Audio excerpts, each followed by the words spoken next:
Hola amigos del mundo de las cadenas de bloques y de las criptomonedas. Mi nombre es Alejandro Ventimilla y bienvenidos a Academia Blockchain.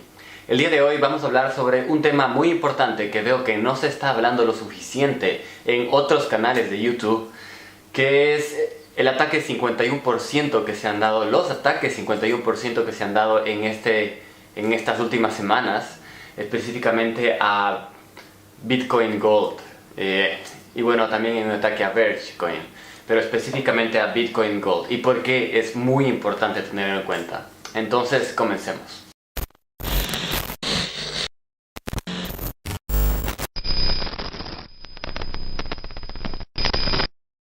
Este video va a ser un poco más técnico que lo normal. El tema del ataque 51% tal vez requiere un video propio, enteramente dedicado al ataque 51%. Ahora quiero comentarlo de una manera superficial y luego analizar los hechos, lo que pasó en las anteriores semanas.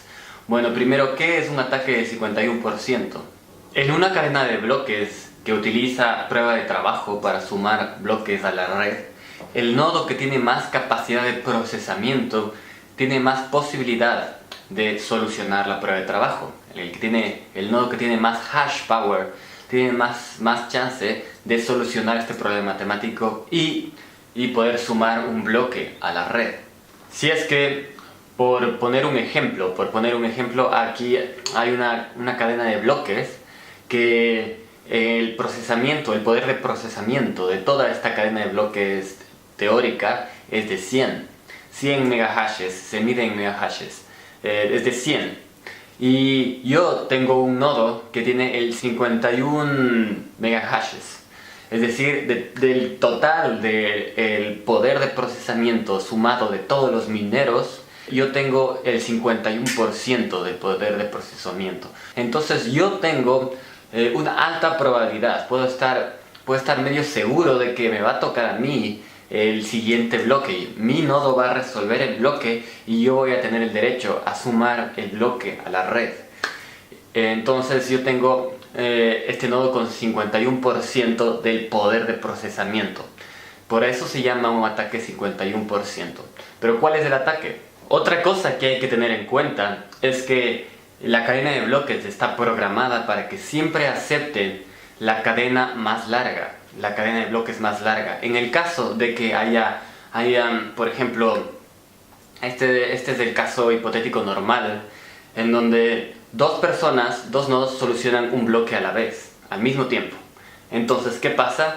En una parte del mundo comienza a propagarse esta red que tiene este bloque, y en esta otra parte del mundo comienza a propagarse otra red que tiene otro bloque solucionado prácticamente al mismo tiempo por otro minero.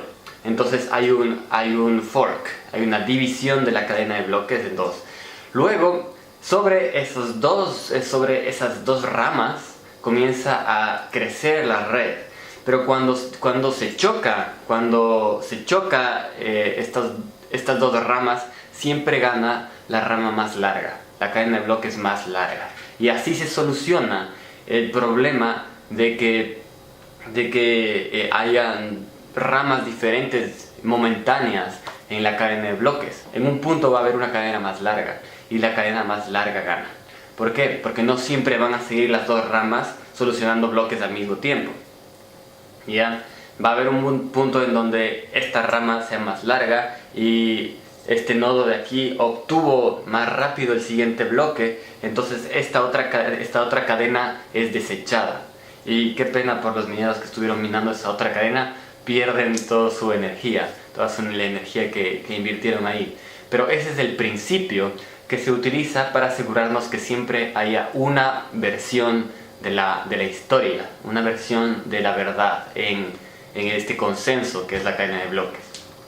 Bueno, entonces, teniendo en cuenta que siempre se acepta la cadena de bloques más larga, el ataque del 51% funciona así. Bueno, imaginemos de nuevo que yo tengo ese 51% de una cadena de bloques, de una red, cuyo total capacidad de procesamiento es de 100 megahashes. Digamos que yo tengo 51 megahashes. Eso significa que yo tengo alta probabilidad de solucionar el siguiente bloque y el siguiente bloque y el siguiente bloque, porque tengo el 51% de la capacidad total de procesamiento de la red. Bueno, supongamos que yo soy una persona malintencionada y lo que yo quiero es hacer daño a esa red. Yo comienzo a minar la red. Como tengo el 51%, mino la red más rápido que los restos de los nodos. El resto de los nodos están minando esta red, están recogiendo transacciones de la mempool, poniéndolos en bloques y sumando esos bloques a la red, a su rama de la cadena de bloques, más lento que yo. Yo tengo el 51% de la capacidad de procesamiento y comienzo a minar la red, pero no anuncio mis bloques, sino que lo hago en secreto. Se llama selfish mining en inglés. Pronto voy a tener una cadena de bloques más larga que la cadena de bloques que tienen los nodos que operan sobre la cadena de bloques normal, la que no está en mis manos y guardada de manera secreta. Yo voy a tener esta cadena de bloques más larga y voy a continuar minándola de manera secreta, pero tengo total control sobre esta cadena de bloques. Yo controlo qué transacciones incluyo y qué transacciones no incluyo en esta cadena de bloques, que yo mino de manera secreta. Mientras tanto, en la cadena de bloques normal, en la cadena de bloques que todos los otros nodos están minando, yo voy a participar. ¿Y cómo participo? Envío todo mi dinero a intercambios, a algunos exchanges. Los intercambios miran la cadena de bloques, ven que está confirmada mi transacción y aceptan mi depósito.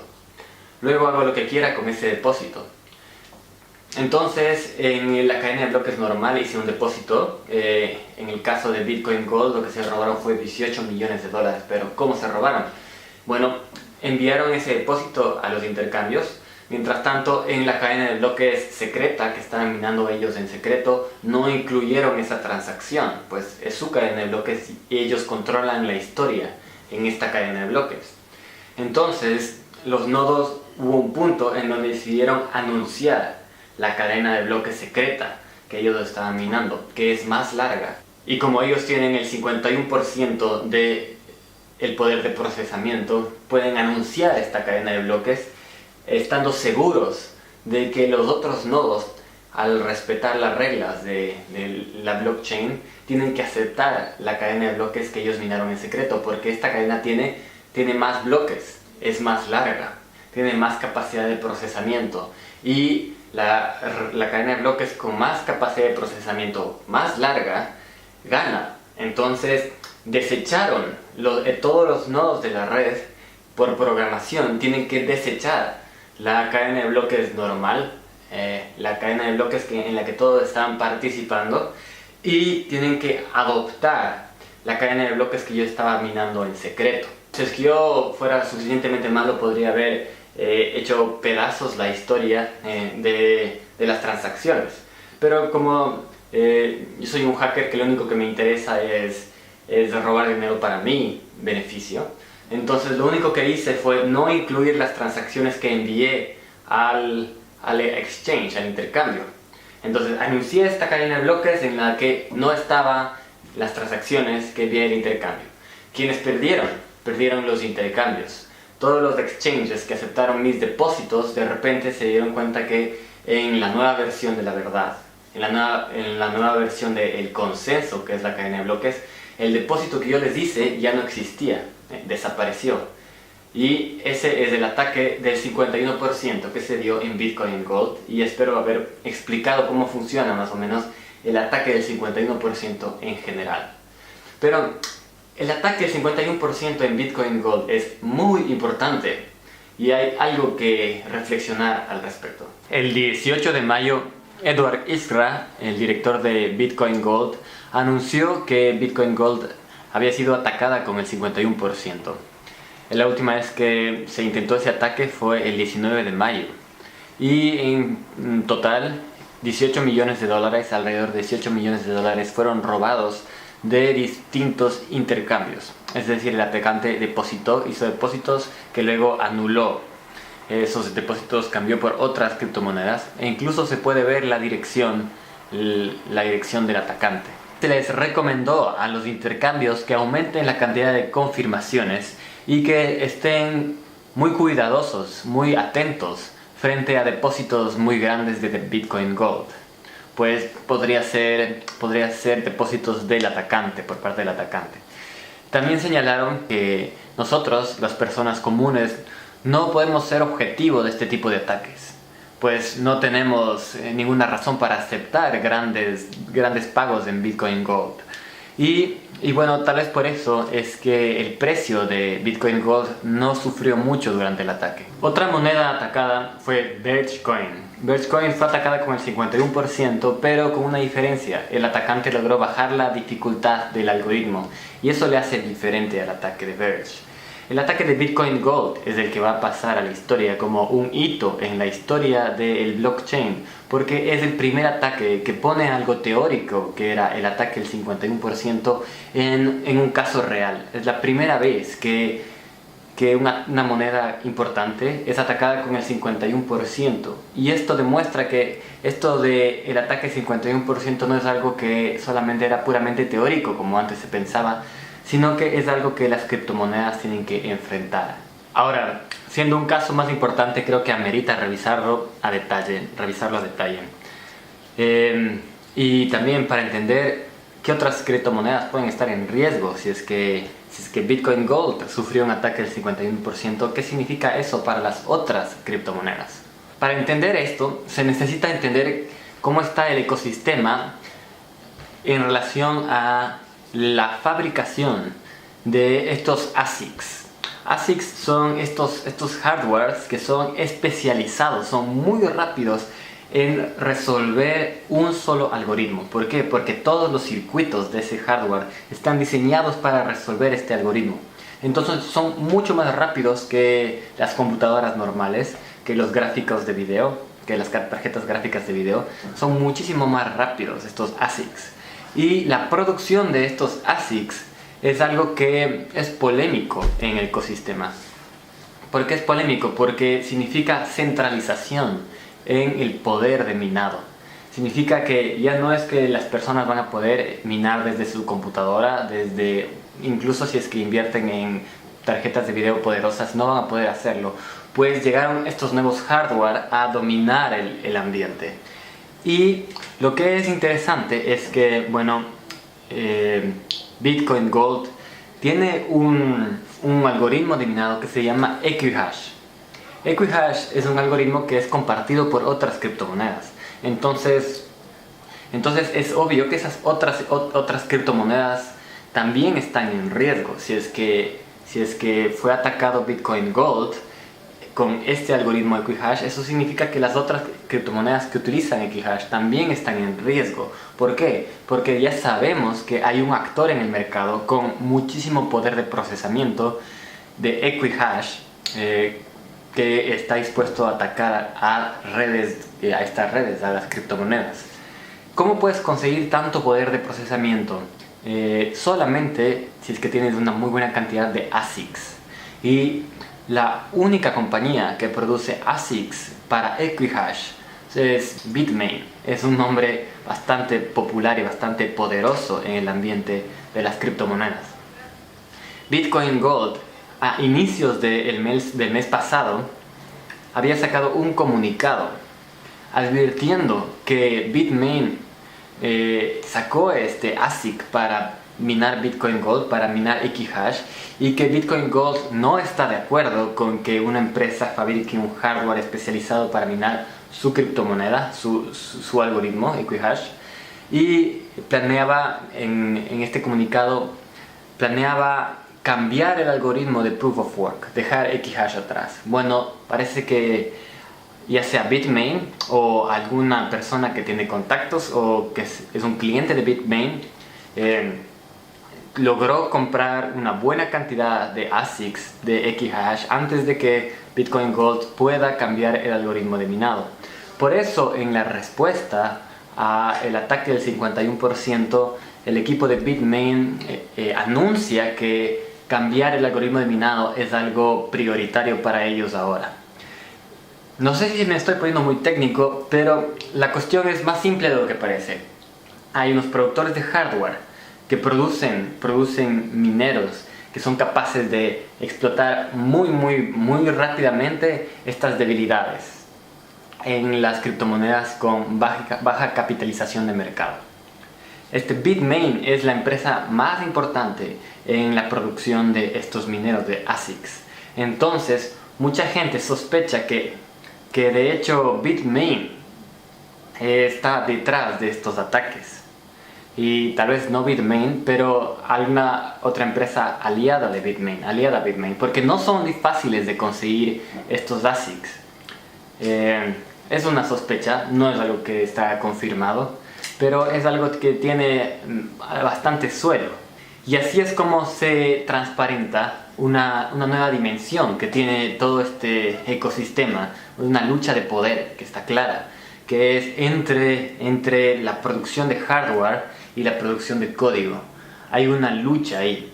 ¿Por qué cambiar el algoritmo de minado? Porque el rato que cambia el algoritmo de minado, de Equihash, por ejemplo, cambia a algo más, a otro algoritmo, otro problema matemático, por así ponerlo, en ese momento en que eso cambia, entonces los hardwares que fueron producidos específicamente para producir el algoritmo que ya no es el que se utiliza, dejan de servir y son basura. Entonces hay una lucha entre la producción de hardware y la producción de software, la producción de código. Y eso es más transparente ahora con el ataque del 51% de Bitcoin Gold.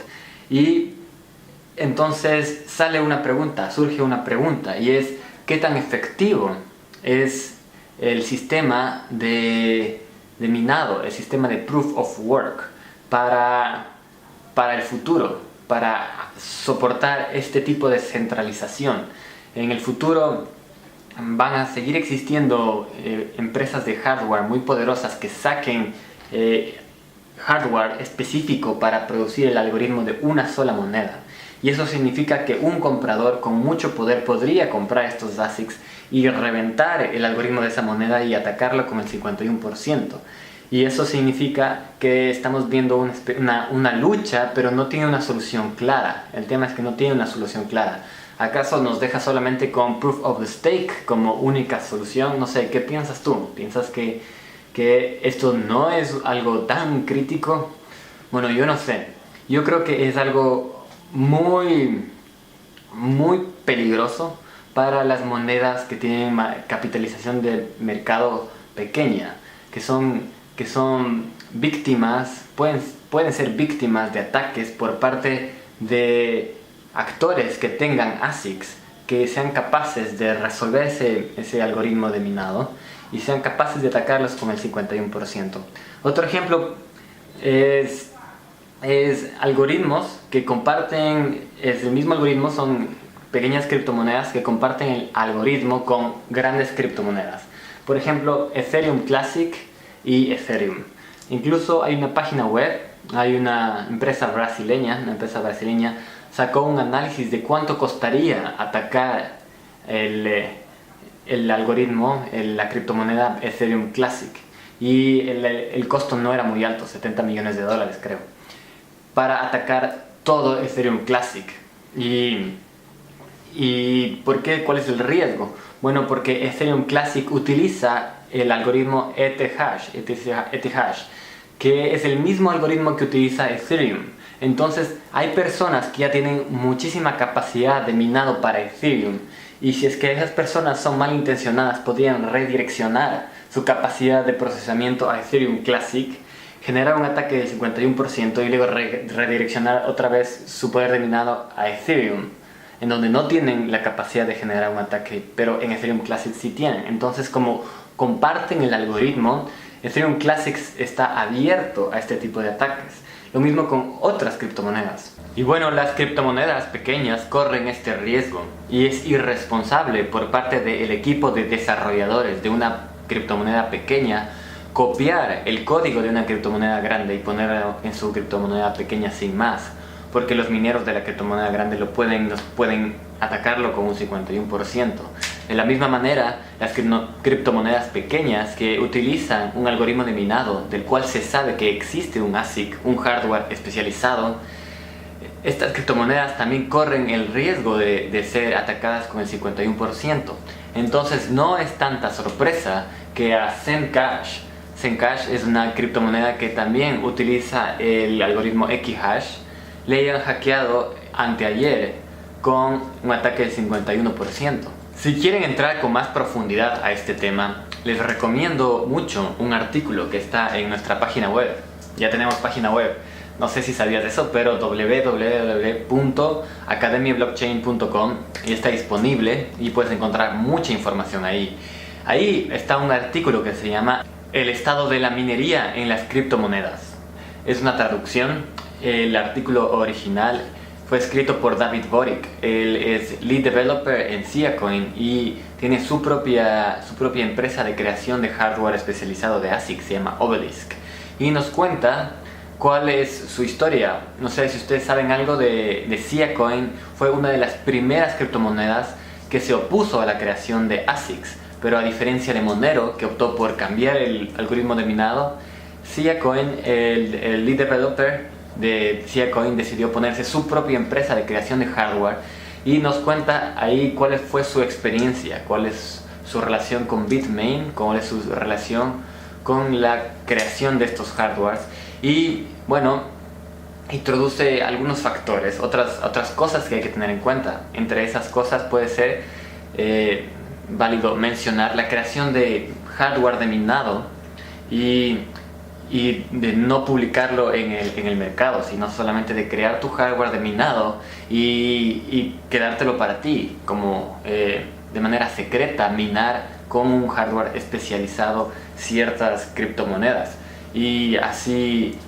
secretamente, sin que la criptomoneda sepa que ya existe un hardware de minado especializado, dominar la minería de esa criptomoneda. Y eso es lo que pasó con Monero. Hay muchas pruebas que señalan que Bitmain ya había desarrollado el Antminer S3 desde antes que haya publicado ese hardware. Ya estaba minando esa criptomoneda porque había creado ese hardware en secreto, sin publicarlo, y luego de un buen tiempo lo sacó al mercado. Póntelo a pensar, tal vez desde este punto de vista. Un minero, un hardware, un miner muy poderoso es una máquina que imprime dinero, es una impresora de billetes. Ya, si es que tú tienes una impresora de billetes, ¿por qué lo vas a vender? ¿Por qué vas a vender esa impresora de billetes? Tiene que el costo de oportunidad de vender esa impresora de billetes tiene que ser menor al precio por el cual le vendes. Es decir, te tienen que pagar por esa impresora de billetes, pero esa impresora de billetes tiene que rendirte menos de lo que te van a pagar. Entonces, más redituable es crear tu impresora de billetes, fabricar tu hardware especializado, tu ASIC, explotarlo, esperar que suba el hash rate, y ya una vez que haya subido el hash rate, ahí vender tu impresora de billetes, tu ASIC. Es una posibilidad y es algo que hay que tener en cuenta. Este artículo lo deja muy claro. Es un muy buen artículo, tiene 3 partes y es muy recomendable. Saben, este tema es amplio. Este tema lo cubrí justo porque alguno de ustedes me recomendó en el anterior video, en la zona de los comentarios, me pidió hacer un video sobre esto. Y me pareció excelente recomendación y ya está dándole vueltas a este tema. Y dije, bueno, hagamos un video sobre eso.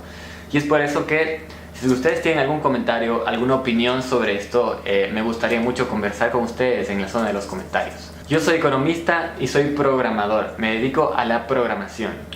Y les puedo explicar a fondo cómo funcionan estas tecnologías y cuál es el impacto que tienen en el mundo en el que vivimos. Si te gustó este video, dale like y compártelo. Y no olvides www.academiablockchain.com.